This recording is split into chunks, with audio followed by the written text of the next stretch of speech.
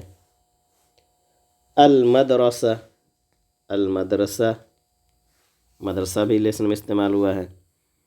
ہوا یدرس فی المدرسۃ الابتدائیہ، پچھلے پیج میں بھی، پچھلے ترکیب میں بھی ہم نے اس کو استعمال کیا، تو کوئی حرج نہیں، آپ بار بار استعمال کریں تاکہ آپ کے لیے ترکیب آسان ہو جائے.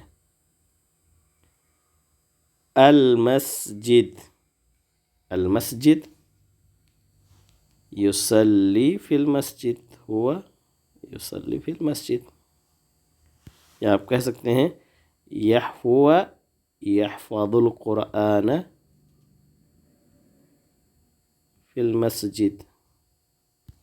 بہت سارے سینٹنس ہم بنا سکتے ہیں، لیکن میں کوشش کر رہا ہوں کہ آپ کو لیسن کی ہی روشنی میں، سبق کی روشنی میں بتاؤں تاکہ آپ کے لیے ایک طریقے سے مراجعہ بھی بہتر انداز میں ہو جائے. المدرس، مدرس آپ اس کو ایسے بھی استعمال کر سکتے ہیں. المدرس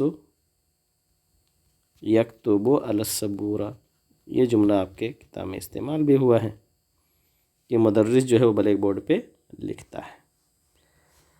اس طریقے سے یہ 2 مشقیں مکمل ہوگی جس میں آپ کو لکھنا تھا. آپ ضرور لکھیے گا، کاپی میں لکھنے کی بھی پریکٹس ہوگی اور ساتھ ہی ساتھ ترکیبیں بھی آپ کے ذہن کے اندر بیٹھیں گی. آئیے اس 13ویں مشق کے اندر دیکھتے ہیں جو کہ بہت ہی ایزی ہے، لیکن اس کو بھی آپ پہلے اگزامپل کی شکل میں سمجھ لیں. کہنے ھذا طبیب، آپ کے لیے بہت کلیئر ہے کہ ھذا یہ اس میں اشارہ ہے، مذکر ہے اس لیے ھذا ہے، اگر مؤنث ہوتی تو ہم ھذہ کہتے. تو دھیرے دھیرے میں گرامر کو آپ کے لیے دہراتا رہتا ہوں تاکہ آپ کے لیے ایزی ہو جائے، آسان. اور اگر مؤنث رہتی جب ہم ھذہ چینج کرتے تو پھر ہم طبیب کے بجائے ہم طبیبۃ کہتے، کوئی لیڈی رہتی تو. ھذا طبیب ہوا یعمل طبیبا، وہ ڈاکٹر کے طور پہ کام کرتا ہے، ڈاکٹر ہے بھی اور ڈاکٹری کرتا بھی ہے. گویا ضروری نہیں کہ کوئی ڈاکٹر ہو تو ڈاکٹری ہی کرے، ہو سکتا ہے کہ وہ کوئی اور پروفیشن جو ہے اپنا لیا ہو، لیکن نہیں، ہوا یعمل طبیبا. تو یہ ایک اگزامپل انہوں نے دیا، ھذا طبیب ہوا یعمل طبیبا. تو ایسے ہی آپ کے نیچے مشق کرانا چاہتے ہیں، ھذا مدرس هو يعمل مدرسا، مدرس کے طور پہ کام بھی کرتا ہے. ھذا حارس هو يعمل حارسا. ھذا مہندس تو هو يعمل مہندسا. ھذا ضابط هو يعمل ضابطا. بہت ہی بہترین ترکیب ہے. 2 مثالیں اور بھی یہاں پر، ھذا جزار هو يعمل جزارا. ھذا طیار هو يعمل طیارا. تو اس کے ساتھ ہی آج کا یہ درس مکمل ہوتا ہے. انشاءاللہ اگلے درس میں بہت ہی بہترین چیز ہم سیکھیں گے اور وہ ہے ماضی، مضارع اور امر.